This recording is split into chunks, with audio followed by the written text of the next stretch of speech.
श्रीगणेशाय नमः। श्रीजानकीवल्लभो विजयते पञ्चमसोपान सुन्दरकाण्ड। शान्तं शाश्वतमप्रमेयमनघं निर्वाणशान्तिप्रदं ब्रह्मा शम्भुफणीन्द्रसेव्यमनिशं वेदान्तवेद्यं विभुम्। रामाख्यं जगदीश्वरं सुरगुरुं मायामनुष्यं हरिं वन्देऽहं करुणाकरं रघुवरं भूपालचूडामणिं। नान्या स्पृहा रघुपते हृदयस्मदीये सत्यं वदामि च भवानिखिलान्तरात्मा। भक्तिं प्रयच्छ रघुपुङ्गवनिर्भरां मे कामादिदोषरहितं कुरु मानसं च। अतुलितबलधामं हेमशैलाभदेहं धनुजवनकृशानुं ज्ञानिनामग्रगण्यं सकलगुणनिधानं वानराणामधीशं रघुपतिप्रियभक्तं वातजातं नमामि।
संचरित मधुलोभा। नाना तरु फल फूल सुहाए, खग मृग वृंद देखि मन भाए। शैल विशाल देखि एक आगे, ताव पर धाये चढ़े उभय त्यागे। उमा न कछु कपि कै अधिकाई, प्रभु प्रताप जो कालहि खाए। गिरि पर चढ़ी लंका तेहि देखी, कही न जाई अति दुर्ग विशेषी। अति उतंग जल निधि चहु पासा, कनक कोट कर परम प्रकाशा। कनक कोट विचित्र मणिकृत, सुंदरायतना घना। चहु हट्ट हट्ट सुबट्ट बीती, चारुपुर बहुविधि बना गज। बाजी खच्चर निकर पदचर, रथ बरूथन ही को गने। बहुरूप निश्चर झूठ अति बल, सेन बरनत नहीं बने बन। बाग उपवन वाटिका सर, कूप बापी सोहहि नर। नाग सुर गंधर्व कन्या, रूप मुनि मन मोहहि कहूँ। माल देह विशाल शैल समान, अति बल गर्जहि नाना अखारिन। भिरहि बहुविधि एक एकन तरजहि करे। जतन भट कोटिन विकट तन, नगर चहु दिसि रचहि कहूँ। महिष मानुष धेनु खर अज, खल निसाचर भक्षहि एहि। लागे तुलसी दास इनकी, कथा कछु एक है कही। रघुवीर सर तीरथ शरीरहि, त्यागी गति पैहि सही। पुर रखवारे देखि बहु, कपि मन कीन विचार। अति लघु रूप धरो निसी, नगर करो पैसार। सियावर राम जय जय राम, मेरे प्रभु राम जय जय राम। मसक समान रूप कपि धरि, लंक ही चले सुमिर नर हरि। नाम लंकिन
समझाए कि तुम हरिदासन मह कोई, मोरे हृदय प्रीति अति होय। कि तुम राम दीन अनुरागी, आयहु मोहि करन बड़ भागी। तब हनुमंत कही सब राम कथा निज नाम, सुनत जुगल तन पुलक मन, मगन सुमिर गुण ग्राम। सियावर राम जय जय राम, मेरे प्रभु राम जय जय राम। सुनहु पवन सुत रहनी हमारी, जिमि दस नन्हि महु जीव बिचारी। तात कबहु मोहि जानी अनाथा, करिहै कृपा भानु कुलनाथा। तामस तन कछु साधन नाही, प्रीति न पद सरोज मन माही। अब मोहि भा भरोस हनुमंता, बिनु हरि कृपा मिलहि नहीं संता। जो रघुबीर अनुग्रह कीन्हा, तो तुम मोहि दरसु हठि दीन्हा। सुनहु विभीषण प्रभु कै रीति, करहि सदा सेवक पर प्रीति। कहहु कवन में परम कुलीना, कपि चंचल सबहि विधिहीना। रात लेहि जो नाम हमारा, तिहि दिन ताहि न मिलै आहारा। अस में अधम सखा सुनो, मोहु पर रघुबीर। कीन्ही कृपा सुमिरि गुण, भरे बिलोचन नीर। सियावर राम जय जय राम, मेरे प्रभु राम जय जय राम। जानत हूँ अस स्वामी बिसारे, हिरहित काहे न होहि दुखारे। एहि विधि कहत राम गुण ग्रामा, पावा अनिर्वाच विश्रामा।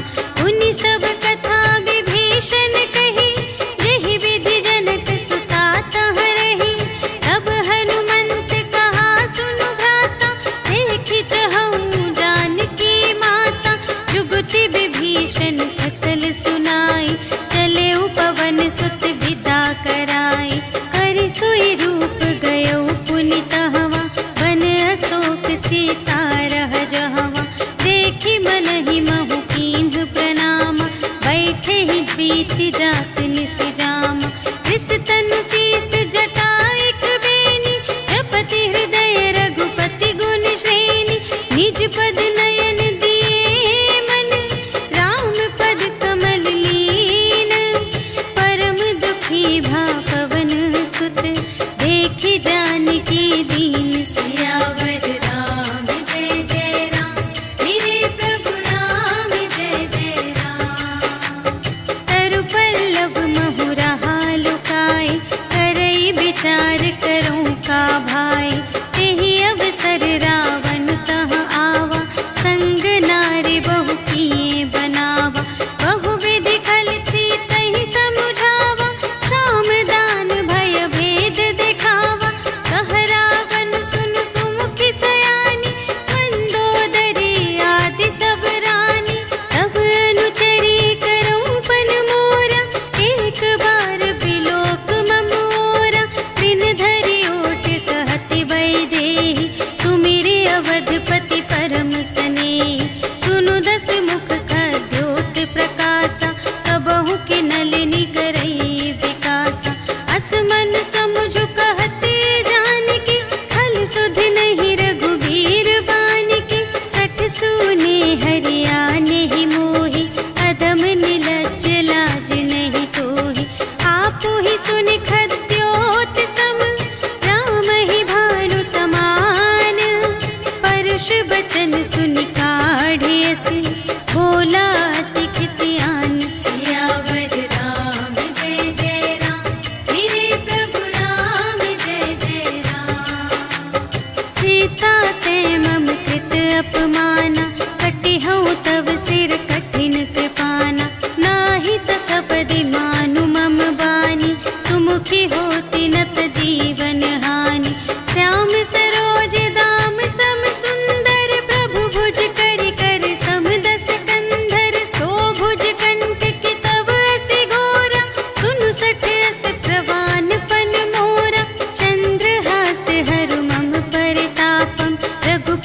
विरह अनल संजातम, शीतल निशित बहसि बरधारा, कह सीता हरु मम दुख भारा।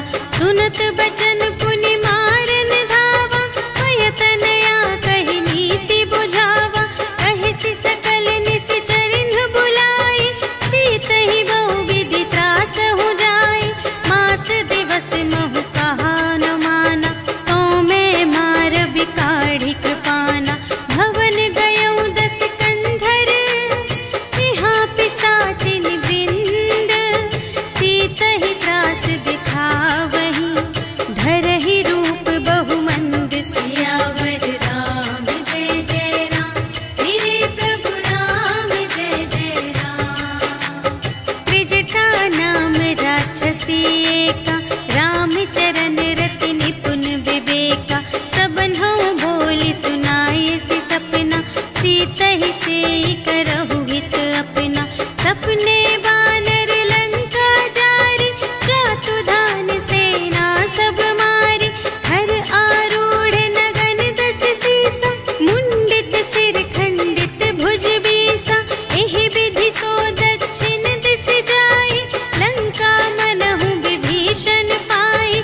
नगर फिरी रघुवीर दोहाई, तब प्रभु सीता बोली पठाई। यह सपना मैं कहूँ पुकारी, होई ही सत्य गए दिन चारि। तासु बचन सुनिते सब डरी, जनक सुता के चरणन ही परी। जहाँ तहाँ गई सकल तब, सीता कर मन सोच। मास दिवस बीते मोहि, मारे ही निशिचर पोछ। सियावर राम जय जय राम, मेरे प्रभु राम जय जय राम। त्रिजटासन बोली कर जोरी, मातु विपति संगिनी तै मोरी। तजो देह करु बेगी उपाय, दुसह बिरहु अब नहीं सही जाई। आने काठ रचु चिता बनाई, मातु अनल पुनि देहि लगाई। सत्य करहि मम प्रीति सयानी, सुनै कुशवन सूल समबानी। सुनत बचन पद गहि समझायसि, प्रभु प्रताप बल सुजसु सुनायसि। निसिन अनल मिल सुन सुकुमारी, अस कहि सो निज भवन से धारी। कह सीता विधि भा प्रतिकूला, मिलिहि न पावक मिटिहि न सूला। देखियत प्रगट गगन अंगारा, अवनि नावत एक अवतारा। पावक मय ससि स्रवत न आगे, मानहु मोहि जानि हथ भागी। सुनहि विनय मम विटप अशोका, सत्य नाम करु हरु मम शोका। नूतन किस लय अनल समाना, देहि अग्नि जन करहि निदाना। देखि परम बिरहा कुल सीता, सोछन कपिहि कलप समबीता। कपि करि हृदय विचार, दीन्हि मुद्रिका डारि। तब जन अशोक अंगार दीन, हर्षि उठी कर गहेउ। सियावर राम जय जय राम, मेरे प्रभु राम जय जय राम। तब देखी मुद्रिका मनोहर, राम नाम अंकित अति सुंदर। चकित चितव मुद्री पहचानी, हर्ष विषाद हृदय अकुलानी। जीति को सकई अजय रघुराई, माया ते असि रच नहीं जाई।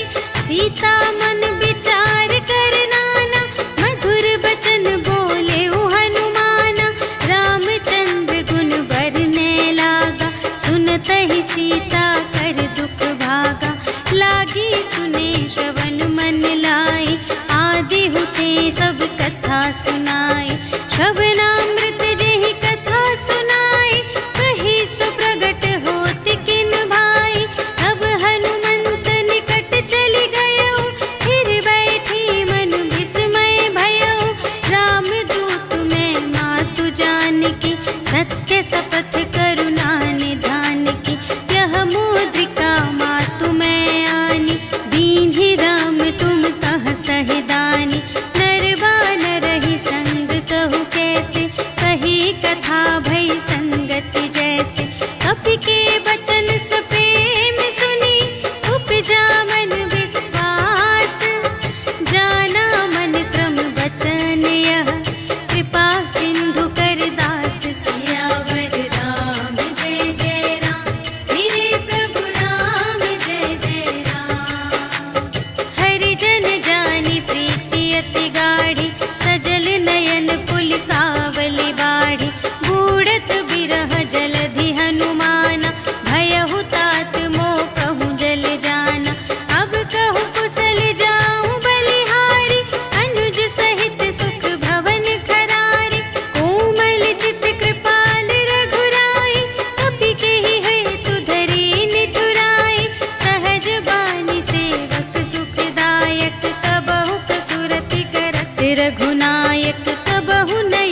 प्रेम राम के दूना।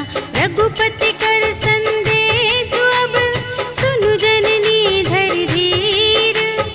अस कहि कपि गद गद भयउ भरे बिलोचन नीर। सियावर राम जय जय राम, मेरे प्रभु राम जय जय राम। कहेउ राम वियोग तब सीता, मोकहु सकल भये विपरीता। नव तरु किस लय मनहु कृसानु, काल निसा सम निसि ससि भानु। उबलय विपिन कुंत बन सरिसा, पारद तपत तेल जनु बरिसा। जे हित रहे करत तेहि पीरा, उरग श्वास सम त्रिविध समीरा। कहेहु ते कछु दुख घटी होई, आहि कहो यह जान न कोई। तत्व प्रेम कर मम अरु तोरा, जानत पिया एक मन मोरा।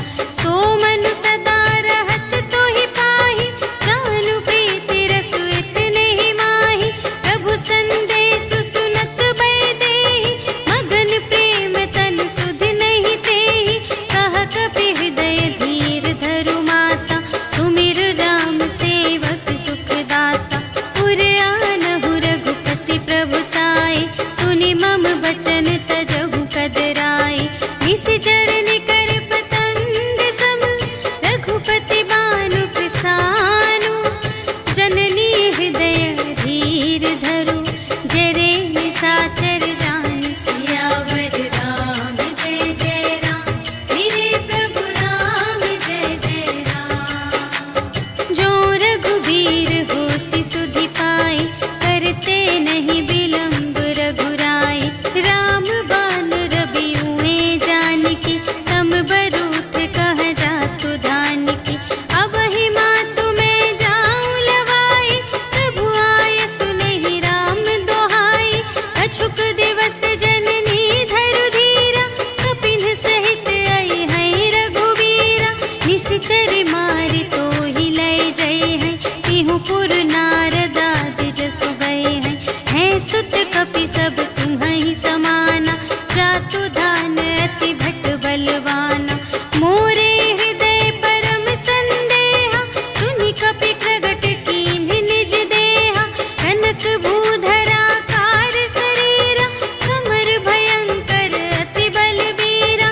सीता मन भरोस तब भयउ, पुनि लघु रूप पवन सुत लयउ। सुनु माता शाखा मृग, नहीं बल बुद्धि विशाल। प्रभु प्रताप ते गरुड़हि, खाई परम लघु ब्याल। सियावर राम जय जय राम, मेरे प्रभु राम जय जय राम। मन संतोष सुनत कपि बानी, भगति प्रताप तेज बलसानी। आशीष दीन्हि राम प्रिय जाना, होहु तात बलशील निधाना। अजर अमर गुण निधि सुत होहु, करहु बहुत रघुनायक छोहु। करहु कृपा प्रभु अस सुनि काना, निर्भर प्रेम मगन हनुमाना। बार बार नायसि पद सीसा, बोला बचन जोरि कर कीसा। अब कृत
जाय प्रभंजन जाय। ब्रह्म अस्त्र तेहि सांधा कपि मन कीन्ह विचार। जो न ब्रह्म सर मानव महिमा मिटई अपार। सियावर राम जय जय राम, मेरे प्रभु राम जय जय राम। ब्रह्म बाण कपि कहूँ तेहि मारा, करते हूँ बार कटक संघारा। तेहि देखा कपि मूर्छित भयउ, नाग पास बांधे सिलय गयउ। जासु नाम जपि सुनहु भवानी, भव बंधन काटहि नर ज्ञानी। आसु दूत की बंध तरुआवा, प्रभु कारज लगी कपिहि बंधावा। कपि बंधन सुनि निश्चर धाये, कौतुक लागी सभा सब आए। 10 मुख सभा देखि कपि जाई, कहि न जाए कछु अति प्रभुताई। कर जोरे सुर दिसप बिनीता, त्रिकुटि बिलोकत सकल सभीता। देखि प्रताप न कपि मन शंका, जिमि यहि गन महु गरुड़ असंका। कपिहि बिलोकि दसानन, बिहसा कहि दुर्बाद। सुत बध सुरत कीन्हि पुनि, उपजा हृदय विषाद। सियावर राम जय जय राम, मेरे प्रभु राम जय जय राम। कहलन केस कवन तै कीसा, केहि के बल घाले सिबन कीसा। कीधौं श्रवण सुनेहि नहीं मोहि, देखौं अति असंत सठ तोहि। मारे निश्चर केहि अपराधा, कहु सठ तोहि न प्राण कई बाधा। सुनु रावण ब्रह्मांड निकाया, काई जासु बल बिरचति माया। जाके बल बिरंचि हरीसा, पालत सृजत हरत 10 सीसा। जा बल शीस धरत सहसानन, अंड कोश समेत गिरि कानन। धरई जो विविध देह सुर त्राता, तुमसे सठन सिखावनु दाता। हर को दंड कठिन जेहि भंजा, तेहि समेत नृप दल मद गंजा। हर दूषण त्रिशिरारु बाली, बधे सकल अतुलित बलशाली। जाके बल लवलेश ते, जितेहु चराचर झारे। आसु दूत में जा करी, हरियानेहु प्रिय नारी। सियावर राम जय जय राम, मेरे प्रभु राम जय जय राम। जानऊ मैं तुम्हारे प्रभुताई, सहस बाहु सन परी लराई। समर बाली सन करि जसु पावा, सुनि कपि बचन बिहसि बिहरावा। आयउ फल प्रभु लागे भूखा, कपि सुभाव ते तोरेउ रोका। सबके देह परम प्रिय स्वामी, मारहि मोहि कुमारग गामी। जिन्ह मोहि मारा ते मैं मारे, एहि पर बांधेउ तनय तुम्हारे। मोहि न कछु बांधे कैलाजा, कीन्ह चहु निज प्रभु कर काजा। विनती करऊं जोर कर रावण, सुनहु मान तजि मोर सिखावन। देखहु तुम निज कुलहि बिचारी, धन तज भजहु भगत भयहारी। जाके डर अति काल डेराए, जो सुर असुर चराचर खाए। आसो भय रुक बहु नहीं कीजे, मोरे कहे जाय की दीजे। प्रणत पाल रघुनायक, करुणा सिंधु खरारे। गए शरण प्रभु राखी हैं, तब अपराध बिसार। सियावर राम जय जय राम, मेरे प्रभु राम जय जय राम। राम चरण पंकज उर धरहु, लंका चल राज तुम करहु। ऋषि पुलस्त्य जसु विमल मयंका, तेहि ससि महु जनि होहु कलंका। राम नाम बिनु गिरा न सोहा, देखु विचार त्यागी मद मोहा। बसनहीन नहीं सोह सुरारी, सब भूषण भूषित बर नारी। राम विमुख संपत्ति प्रभु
सहित विभीषण आए।